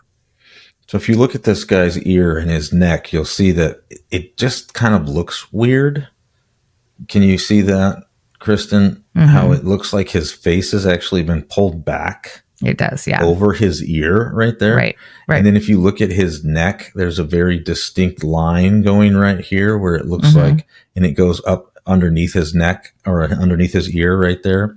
It almost looks like a natural neck fold, but if you look closely at it, it's not. It's not a natural neck fold. Very tightly pulled back right here in the neck. Whereas it looks like down here, the neck is a little more loose. Right. This actually doesn't look This is what a facelift looks like. Yeah. For the record, back in the day, this is how they used to do facelifts, is they look just like this. So it looks like they tightened this face and that this ear is actually pulled, or the skin of his face is actually pulled over his ear right here. Up here at his hairline, you'll also notice it looks like a facelift because there's this distinct line up here and it looks like this has all been pulled back. So that's all very interesting, right? It doesn't prove anything other than the fact that it's very weird. It looks like that John Kennedy has had a facelift. He doesn't have any indication that ever happened. And this little flap of skin in his ear looks like it's not attached. Yeah, it looks like it's barely attached to anything. Right. It doesn't, that's not how, and normally when you're not laying on your back like this on an autopsy table and you're upright, that area it doesn't look like that. Yeah, it's super weird. Yeah, it's a very strange. And if you can't see the picture, look up the official autopsy pictures and you'll be able to find it. So this guy, John Melvin Liggett, happens to be a mortician. He not only is he a mortician, a lot of people believe that he was a CIA mortician. This guy he worked in Dallas and he would fly in and out of Dallas all the time to Louisiana, to all different places to do his work. And what was his work? Well, basically it was plastic surgery on cadavers. On the dead. Right. So he was very, very well known for this. Like if there was a celebrity that got whatever and they wanted to make them look perfect again, this is the guy you call because he was really good at his job. Yeah. And he was able to reconstruct these people that had been in like gnarly car accidents or gunshot wounds or different things like that. But they wanted to have an open casket viewing and have the family remember them kind of how they were. So this was this guy's profession. And yes, this is a thing. It's kind of weird to think about. But and back then it was more of a thing. They would do viewings and now we just have a memorial service and we do it whenever is convenient for, we'll do it months later on somebody because it doesn't matter. Their body's not there. But back in this time, viewings were much more important. So this guy, John Melvin Liggett, he's got a wife and he's got kids. He lives a normal life, but he also has this kind of double life back and forth. If you look this guy up, you'll find a lot more information on him. He was actually arrested for murdering somebody that was connected to LBJ. After this, later on in life, on this day, when Kennedy was shot, his wife actually is noted saying that he called saying that he had to go out of town for a little bit and he'd be back. He didn't know when. She asked more questions. He didn't have any answers to give her. He was very vague. this was something that he would do often. In fact, a lot of people believe that he had another life with another wife and another, like he was kind of a CIA man. He had money from the CIA and they had a lot of stuff that they needed him to do. If you think about how the CIA could use him, right? His skills were used. And this is again, that same, the thing that they always do where everybody has a little job. Everybody has a small part in this big, huge conspiracy. So nobody can connect all the dots because they all have such a small part. But so this Liggett guy is part of the puzzle. Right. So he ends up where? In the hospital? Was he at Parkland Hospital? No. Or did he go straight on the plane? He got a phone call and he ended up making his way over there. We'll talk about where he ends up in just a second. Okay. But this is very interesting. This guy, Billy Sol Estes, in his book, Billy Sol Estes, a Texas legend, Liggett left wrestling, which is a mortuary down in Dallas, with an assistant taking a body, this is interesting, that had been stored in the morgue that was similar to JFK's body and prepared to look like a rear headshot was the cause of death. So it's very interesting. So you're telling me there is a body that shows up that looks a lot like JFK's body at that same time. And interesting. That would seem weird, and it would seem completely implausible, right? Or they had already stationed a body there or something like that. It would have to be they already placed the body and they were using that body because it already looked like him, or they had to find another body that was close enough, right? And then you could bring in this Melvin Liggett guy and he can work his magic. He could work his magic and make him look like JFK, right? And so this is who a lot of people believe is who it was. This, if you'll remember, is Officer J.D. Tippit. Now, we heard that name earlier. Yes. We said JFK was not the only person shot that day. Yep. J.D. Tippit. Bingo. This guy comes into play. He was that police officer that got shot. Was it by Oswald? That's the official narrative, that he was shot by Oswald, and then he would have made his way to where? To the morgue, right? His body would have made his way to the morgue. And what a lot of people don't know about Officer J.D. Tippit is his friends used to call him, and you can look this up, they used to call him JFK as a joke. Because he looked so much like him that was his nickname. Yep. And so this guy's walking around Dallas. Not in the area of Dealey Plaza. He wasn't in that area. He's further away than that. And he just randomly gets shot. Yeah, he randomly gets shot. And they say it's by Oswald. But what really happened is he got shot by another CIA man who was a radio talk show host, which we won't get into. You guys can look all this up. There's the trial of what's that guy's name? Well, if you didn't have these names, you wouldn't know. Like I said, none of these names are going to pop up when you type into your Google search JFK assassination. But now that you have these names, that we've given you this information with all the research that we've done, I encourage you to go look up these people. Go look up John Melvin Liggett and what his job was and what he did. Go look up these people now that you have the names, because there's information out there with these guys' names on it, but you wouldn't even know to look for it if you didn't know. You don't know what you don't know. Yeah, so Officer J.D. Tippit gets killed by the CIA man. That's a rabbit hole we're not going to go down just because we have so much more to do. But he gets shot. And this CIA man, the radio talk show host, uses a .45 caliber like an idiot and shoots him in the temple of the side of his head, which blows off the top of this guy's head, just like you saw in the autopsy. So the wounds are all wrong.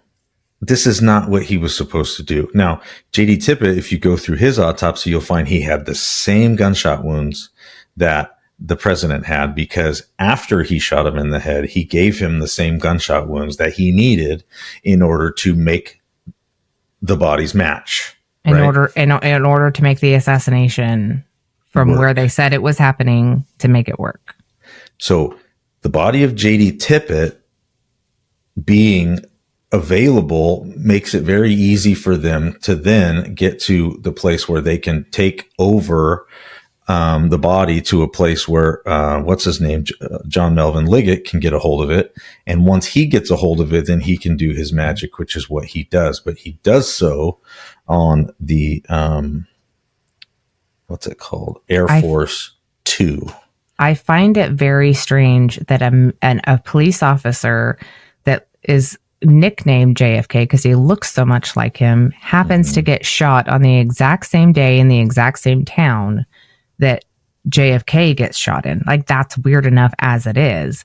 But then you find out that this Tippit guy, he calls home from the morgue and says, I'm going to do this whatever somewhere else. And he leaves that morgue with an assistant and a body. Yeah. That doesn't make any sense. And what did his body leave that morgue in? In a case that looks a lot like the ones that came from Vietnam. What? Yeah.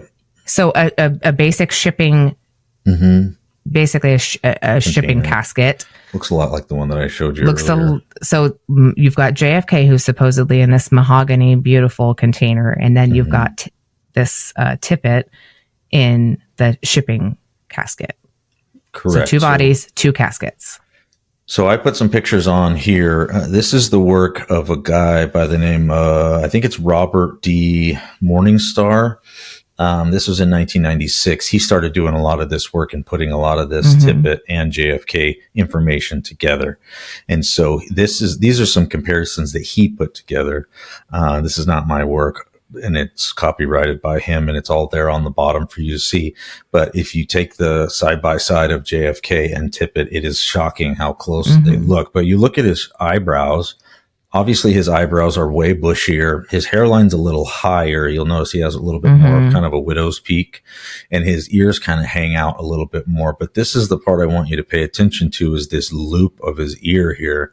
At the bottom of his ear, he has a disconnected loop almost from the bottom of his ear. These are described, and you're born with these. You're either born with a connected or a disconnected lobe. That's so you either have a hanging lobe or you have a connected lobe. That doesn't change. The older you get, it doesn't change. They're either connected or they're not connected. They either hang or they don't hang. That's how earlobes work. In case you've ever wondered. That's how you know the Biden that you're seeing on TV is right. Biden. Anyway, we've heard a lot more talk about earlobes in the last 4 years than So if you look at JFK's earlobe, he has a connected earlobe here. And then if you look at JD Tippit's, his kind of pulls off. He has a hanging lobe, which would help us to understand why this would need to be pulled together here at the bottom of his ear, because his ear would need to be connected if it was JFK, right? Right, because again, that's not something that ever changes post-mortem. None of that. It doesn't. You either have a hanging lobe or you don't. So this would be something that needs to be fixed ASAP, because that's something that people are going to notice, especially people that were very familiar with Kennedy. Yeah. They know whether your family has a hanging lobe or not. So his jawline is similar. Mr. Morningstar was surmising his chin is very similar. His nose is very similar. He's close enough, right? Close enough for, what's his name to do his magic, because we know that he's going to do something. Obviously, he got the call. What did he get the call for? Is he going to do work on JFK? Maybe they're going to try to put JFK back together, but he doesn't go into Air Force One. He is waiting in Air Force Two with the shipping container that we already talked about. He goes over to Air Force Two. So this is that brown mahogany casket coming off of Air Force One. We know that was on Air Force One. But if you remember from these famous pictures in Dallas, there was 2 planes there, because for those of you that don't know, in our government, Air Force One is a designation of any plane that the President of the United States is riding on. So he could be riding on it's not specific to a plane. It's specific to a person. Right. And so he could be riding in a Cessna, and it would be Air Force One because he's on it. And so the same thing goes with the vice president. They ride on Air Force Two. They typically, and this is another reason why that Biden's not the real president, because him and Kamala keep getting off the same plane. But anyway, they usually don't ride on the same plane because of these type of incidents, right? Where if you lose the president in a plane crash or in a missile downing or whatever happens on Air Force One, then you have the backup of Air Force Two. They can divert, and now you still have a president of the United States. They don't even typically leave the airstrip at the same time. They stagger them on purpose. Like there's a protocol for all of this, guys. Yep. So the fact that the Air Force One and Air Force Two, and you've got this Liggett guy going onto Air Force Two with this other casket is weird. It's weird, guys, right? Am I the only one that no? So this is where Liggett ends up with that other casket. And for those of you that don't know, or you haven't done all the research and everything like that, Air Force One is where this famous picture was taken, where LBJ is sworn in as the official president of the United States. And this is protocol. This is what happens. And so you can see a distraught, gosh, what's her name? I just lost her name. Jackie Kennedy standing next to him. And to me, she looks like this is really happening. She looks disgusted almost, or I don't know. She just looks like, why am I being pulled in here for a photo op when my husband just died? Yeah. She seems a little like maybe annoyed with the situation, but also still trying to remain very stoic. And I go back and forth on whether I think she was part of it and knew what was going on or not. We don't really know. There is no evidence either way. So she's from a very famous bloodline. She's from a bloodline family also. So it's possible that she was more involved than people think. But again, we just don't have the evidence unfortunately, we don't to be able to say definitively. So here we go with LBJ raising his hand. And then we also have this picture that was caught where he looks over at this gentleman and winks. You can see that his face is winking. That's a weird thing to do after you're sworn in as president, after the other president just died, was murdered, right? Your boss was just murdered. You're just sworn in and you look over to this dude who I think he's a senator or something like that. I've forgotten my research what his name is, but they wink. They exchange a wink, which is very interesting. Mm-hmm. So moving forward, this one gets a little sticky for people because there is a conspiracy theory on the internet right now that says that JFK survived this whole ordeal, which after we've been through everything that we've been through so far, it seems completely illogical, right? That he would have survived. But knowing what we know, okay, you've got a guy that is changing things on Air Force Two. Air Force Two leapfrogs Air Force One, actually gets to the airfield, Andrews Air Force Base before Air Force One. Right. And remember back when that petty officer is the one unloading the body, he came in an unmarked ambulance. So there was no markings on it, and he came in a shipping casket. That's how he was unloaded at Bethesda Naval Hospital. And he said it was black and unmarked, and we know that this is the ambulance or the vehicle that JFK's... It looks more like a hearse. Kind of a hearse. The mahogany casket gets loaded into. So this is definitely not a black unmarked ambulance. Right. That is kind of a bluish gray hearse. Probably gray. And it definitely has markings on it. Right. So it's interesting that these two bodies are going in two different directions, and the one that ends up in Bethesda is not this one. So just as a reminder, as we talk about this conspiracy, because there's a lot of people that are beginning to believe that he might have survived. Right. Now, I have to preface with, I'm not sure. I really am not. I don't know. But people have done a lot of work into this, and so I just want to show you. I want to give you all the information so that and then you guys decide, because some of this stuff and the conspiracy theory portion of this, like we said, there is no definitive proof either way. But it's a theory to entertain because it goes back to that same concept we've talked about many times. If they're willing to lie about this, what else are they willing to lie about? And you got to remember who you're listening to right now. You're in the fringy space right now, and nothing is off limits. And so we're going to go over this just because it's what came up as we were going through our research, and we want you to have all the information. Mm-hmm. So with that, I'm going to show you a couple pictures of this gentleman here.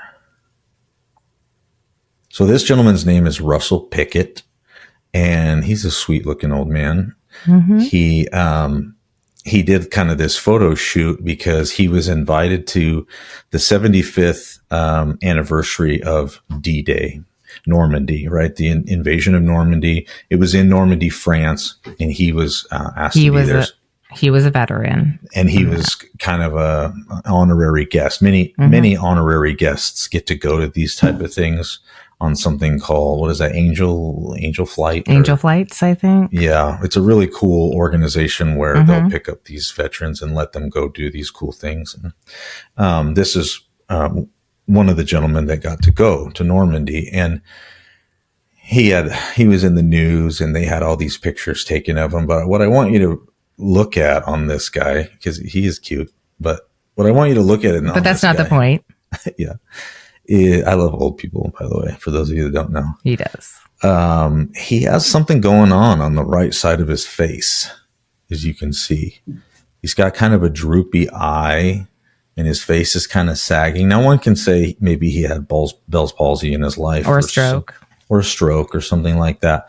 But look at how puffy his eyes are over his eyelids. That's very JFK-like, people say. His eyebrows are very bushy, kind of like JFK's were. His ears are very similar. And I'm not saying that this guy is JFK. I'm just saying that this is the guy that a lot of people are saying might possibly if he had survived, this would JFK. Be the gentleman. The gentleman. Because you look at the side of his face, and it is kind of caved in right here on the side. And he's kind of winking a little bit with this eye just because of the droopiness. And we've got more pictures here for you guys to study. So you guys, I don't know.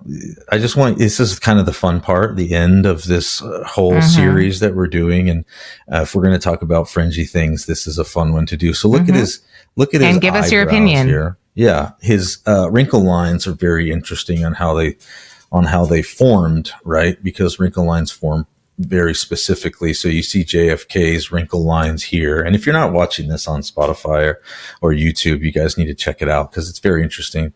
But look at his eyes. Look at how they're very similar. His teeth. Now, some people say, well, it can't be him because look at his teeth in 1960. Well, yeah. I'm like, well, his teeth in 1960 are going to be a lot different than this gentleman's. I bet this guy's teeth looked a lot more like this in 1960 as well. They get worn down over time and they get discolored, right? But his nose is very interesting to me. If you look at this distinct shape of this nose, it's very hard to mimic a nose like that. I mean, look at that. It's very similar. Now, again, I'm not saying that this is him. I'm just saying, what do you guys think? Because this is what the internet's saying that this guy might be. And then they also say it's very interesting that he is awarded or singled out by President Trump. President Trump happened to be there that day, gave a speech, and then walked over and shake this gentleman's hand. Well, and a little backstory with Trump and JFK's son. Junior. Right. Okay. So they were very close, correct? Very close. They were like really good friends. Yeah. And another thing that is out of the ordinary for Trump is that he doesn't typically go up to people and embrace them. He might high five somebody or fist bump somebody or, but this was a very different show of affection, I guess. But if this is your best friend's dad, that would make more sense. Yeah. If he knew something that we didn't know, right? This could have been a very interesting statement. Yeah. If you will. If what we're saying the internet thinks is true, it might be interesting to note that his face, somebody did this rendering of kind of jumping the faces over, like getting a little bit older, aging it. And I mean, it's compelling. Don't get me wrong. It's compelling. I'm not saying 100%, and nobody hopefully thinks that I'm saying that. But it is interesting. And I wanted to provide these pictures for you guys so you can see what people are saying on the internet. So that would mean that he survived. So what does that look like, right? If you've got brain matter coming out of his head, we all saw him got shot in the head. That would mean that there would have to be extensive reconstruction, maybe even otherworldly or some type of technology that we have no idea about that would be able to help bring him back from that type of trauma. I don't know. It's very hard for people to believe this portion. It's hard for me to believe, I'll be honest. Yeah. And me too. I'm kind of like, I don't know. Especially after all the pictures and everything that we've seen. But we know that guy, that mortician was involved, right? Obviously, we have the eyewitness testimony of his wife, and they didn't even like each other. She didn't like him. She didn't have any reason to lie for him. Right. And what we didn't mention was they actually left town. Once he got home, he came home disheveled, all like worried and looking over his shoulder. He was very paranoid when he came home. Yeah. His wife, Lois, and his 2 stepdaughters, and they left Dallas, and they went and they were hopping from place to place for a while. And she also mentions, Lois, his wife, that when he saw Jack Ruby shoot Oswald on TV, he mentioned that he was relieved. We can relax now, basically, is what he said. So that means his story, their story has been bought, basically. Yeah, it was basically cemented. Okay, game over. Yeah. And he was able to. Because for a while, I think at the beginning, they probably, this is such a big cover up. They probably, a lot of these pieces of the puzzle didn't really know how, because they didn't have the whole puzzle. They probably didn't know how it was all going to work out, but they were able to pull it off. Yep. So I just wanted to show this last one. This is JFK's gravesite at Arlington Cemetery. I've actually been there. If you've never been to Arlington, it's very cool, and you guys should go there and check that out and give homage to all of those that have laid down their lives for this country. It's just something to see in your lifetime. But here's his, and this is the eternal flame. So this is an eternal flame that never goes out. And from an aerial view of his gravesite is pretty cool. So nothing to see here. Anyway, moving on. So that's about it for this series, right? What? What did you see? This is one of the things that we don't always see. But we love each other, and guess what? You cannot agree with something. That's what's so cool about this. Still be okay. That's what's so cool about this podcast and about the things that we're doing nowadays is people are coming together and being able to exchange and discourse without yelling and fighting with each other. People are, if you want to use the word evolving, I'll use it. I know that evolution doesn't exist, but I know that people evolve, people change, things change. And I think a lot of the world is really coming to grips with the fact that we don't have to fight with each other. We don't have to yell at each other.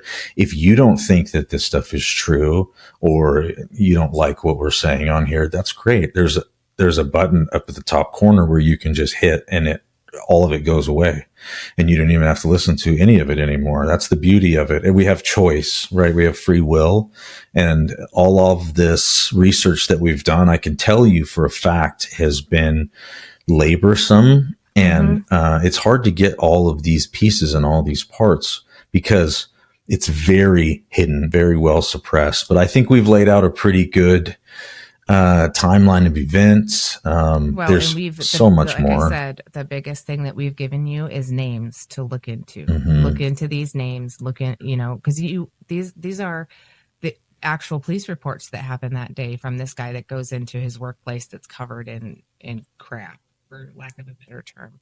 Right. Like these are things that are documented that you can look into. But if you didn't know their name, you wouldn't have a starting place. And these names have come out of declassified documents from the CIA over the years. Those FOIA requests do work. They just sometimes take a very long time to get the stuff that you're looking for. And a lot of money. And a lot of money.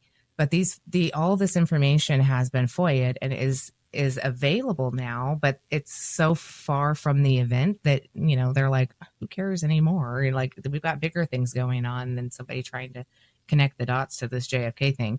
But let's go back to the general state of the United States at this time, is that they knew that something wasn't quite right with the JFK assassination, but they didn't know what it was. So this is our attempt at putting enough information together to try to get you guys to figure out for yourselves what you think is real and what you think is not. But it's pretty compelling to me that the bodies were either switched or moved, or if for no other reason, for the autopsy photos, they are different. And even the autopsy photographer is saying, I don't know what those pictures are, because those aren't the autopsy photos that I took. Those aren't the same body.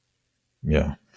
So it's all very, very compelling, and we want you guys to be able to make your own opinion, right. Your own, educated guess, because that's all we're really doing. Nobody will tell us the truth. So that's all we can do. We take a large body of evidence and we bring it all together, and hopefully we can all come to the conclusion of, something stinks here. Something's not right. But we're going to leave it up to you and use your own God-given discernment. Yes. But one thing that we want you guys to get out of this, and we'll wrap it up, is conspiracy theorists are not dumb.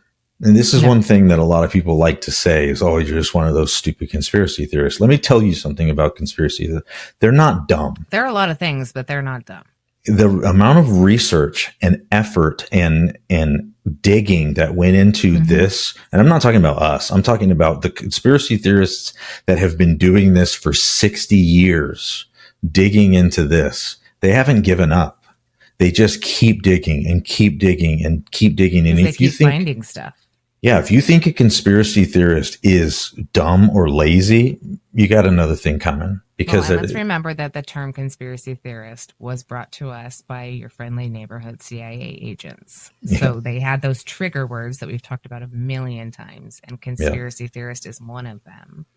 So in because we've been doing this now this is a long series and this is a long episode. So I think we've given all the information we can give. Rick, what is our next series going to be? Oh, snap. Dun, dun, dun. Here we go. So we're gonna leave our false flag series. We hope you guys enjoyed it. We know that it was a labor of love, and we're so glad that we got to do that for you guys. And we're so glad that, more importantly, that you guys are receiving it well and you guys like it. And so we're going to continue in this vein. We're going to still do our interviews and stuff like that.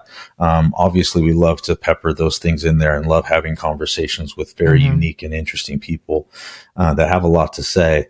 But we also want to dig into things that matter to us and that matter to you. We've got a lot of emails and a lot of things that have asked us things about religion and how are we so convinced in our beliefs and the things that we know to be true. Like when we say the Bible is the word of God and that is the truth, and that is the truth that we stand on. There's a certain amount of certainty that we stand on when we say that. And some people that's confusing too, because they may not have done the research or know the things that we know. And that doesn't mean that we're better than other people. That just means we need to all come to the place of talking about these things. And we've been asked the question. And so we're going to provide you guys with an opportunity to learn more, not only about Christianity, but to learn more about all of the world religions and cults. And so we're going to pick a few. Obviously, there's way too many to go through all of them. The next 10 years doing, but we're gonna focus on kind of some of the world religions primarily, and then from that, some of the more cultish type religions that have cropped up, because a lot of times you have this religion, Mormonism or Jehovah's Witness or whatever it is, and then you get these like factions that defect and start their own Yeah. more of a cultish type. So it's going to be kind of a world religion / cult series that we're going to go through. Yeah, and we hope you guys enjoy it, and you're going to look forward to it, because we're going to put a lot of work and research into it, because we know that's what you guys deserve, and that's what we want. We want you guys to have the assurance that if you are a Christian, that there is assurance in that. There is assurance that the Bible is true. There is assurance that Jesus is who he says he is. And it isn't just us guessing or having guesswork. We're talking about if you look at millennia. The historical documentation that goes alongside some of these other religions, they don't add up. They don't add up the same way that this stuff adds up with the life of Jesus and some of this stuff. And then we have things like the Dead Sea Scrolls that are found that essentially back up everything that the Bible has written in it. There's like full books of the Bible that they found in these Dead Sea Scrolls that is like almost exactly what is in our current Bible. So we know that historically this stuff is accurate, but we'll get into all of that stuff. A lot more. So you guys stay tuned for that. We're so glad that you guys stick around. Yeah. Don't forget to like, subscribe, share, all of those things that we love from you guys, because it helps with the algorithm. People aren't going to find these things if we're not sharing them and throwing them out into the social media spheres. And we've had a lot of trouble with people not that I didn't get a notification that you had a new episode or whatever. So they get on and check and on both Apple and Spotify, less on Spotify, more on Apple. But the algorithm or whatever it is unfollowing our show for you. So you don't have to unfollow us. It'll do it for you. So go on every so often and just make sure you're still following us, because apparently that's a thing. We've heard it from many people, many fans out there. So anything to stop the message, but can't stop, won't stop. You're over the target. We've said that before, right? If they're That's trying right. to silence us. If they're you taking can't our stop a stuff freight down train on YouTube, they're taking our stuff down on Instagram, then you know that you're saying something that they don't want you to be saying. So that's right. It's a blessing and a curse.